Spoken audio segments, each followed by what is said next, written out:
Olha, hoje a gente vai mergulhar num quebra-cabeça. E um quebra-cabeça daqueles, do nosso sistema tributário. O assunto é o crédito de IPI e uma decisão do STF que, olha, mudou completamente as regras do jogo. A gente vai tentar entender a lógica por trás de uma das súmulas vinculantes mais importantes que já saíram de lá. Bora descobrir junto? Então a pergunta que está no centro de tudo isso aqui é quase um paradoxo, né? Pensa bem, é possível ter crédito de um imposto que na prática nunca foi pago? Sou estranho, né? Totalmente contraintuitivo. Pois é, foi exatamente essa questão que causou anos e anos de briga na justiça brasileira. Ok, para a gente entender essa história direito, primeiro a gente precisa conhecer o protagonista, o IPI. O que é o IPI? Bom, de forma bem simples, é aquele imposto federal cobrado sobre os produtos industrializados, sabe? Assim que eles saem da fábrica. Basicamente, ele está em quase tudo que a gente consome no dia a dia.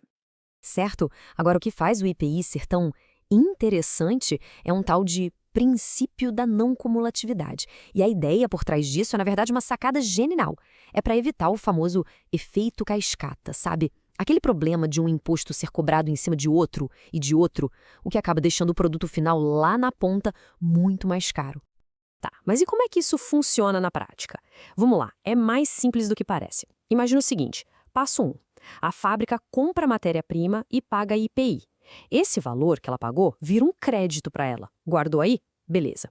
Passo 2. A fábrica transforma essa matéria-prima, vende o produto final e, com isso, gera uma nova dívida de IPI.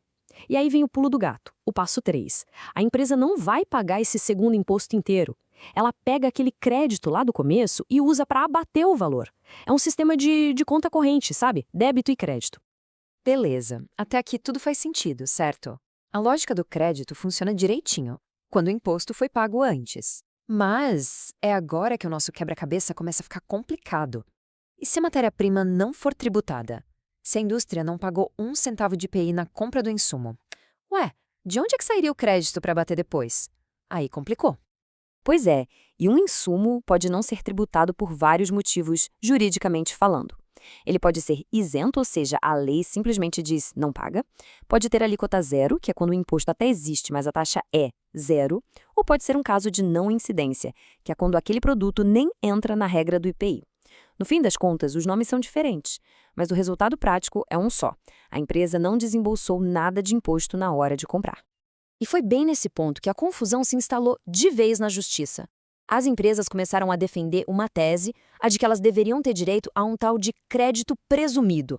A ideia era, olha, mesmo que eu não tenha pago o imposto na entrada, eu preciso desse crédito para não ficar em desvantagem no mercado.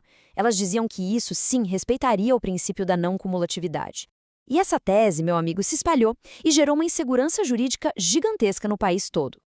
Imagina o cenário, milhares de processos sobre o mesmo assunto, um juiz decidindo de um jeito aqui, outro decidindo de outro jeito ali, uma bagunça.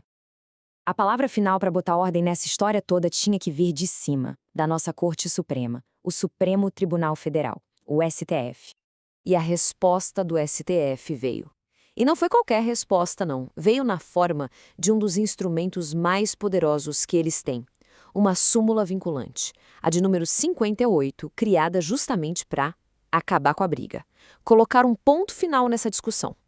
O texto da súmula é cristalino. Ele diz assim, com todas as letras: não existe direito a crédito presumido de IPI se o insumo era isento de alíquota zero ou não tributável. Ponto. E o mais importante, o Supremo fez questão de adicionar que isso não fere de jeito nenhum o princípio da não cumulatividade. Fim de papo. Tá, mas o que é realmente genial nisso tudo é a lógica por trás da decisão. É simples e é poderosa.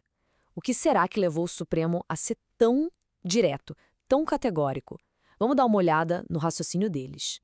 A palavra mágica aqui, a chave de tudo, é compensação. Pensa comigo, todo o sistema da não cumulatividade foi criado para compensar um imposto que foi pago antes. A lógica é impecável. Só dá para compensar alguma coisa se essa alguma coisa existiu. Não dá para ser compensado por algo que simplesmente nunca foi pago. E olha, essa frase aqui de um dos julgamentos que formaram a súmula é o resumo perfeito. É o momento eureka da história toda. Escuta só. Se nada foi cobrado na operação anterior, nada há a compensar. Pronto, simples assim, é matemática pura. A conta dá zero. E é muito importante a gente entender o peso que uma súmula vinculante tem. Não é só uma recomendação, uma sugestão. Não. É uma ordem, uma regra obrigatória. A partir do momento que ela é publicada, todo e qualquer juiz, tribunal e órgão do governo no Brasil inteiro é obrigado a seguir aquela decisão. Isso amarra o sistema todo numa única interpretação.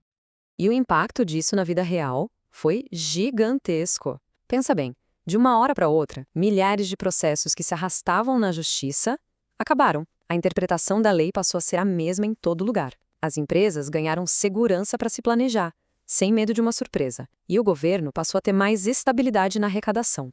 No fim, foi um passo enorme para a segurança jurídica do país. Tudo isso nos deixa com uma reflexão, né? A gente sabe que o nosso sistema tributário é complexo, para dizer o mínimo. E aí fica a pergunta: será que num cenário desses, o maior benefício de uma decisão como essa não é simplesmente a clareza? A certeza de saber qual é a regra do jogo? Talvez ter uma regra clara, mesmo que ela não agrade todo mundo, seja muito melhor do que viver na incerteza de uma briga que nunca acaba. É algo para a gente pensar, né?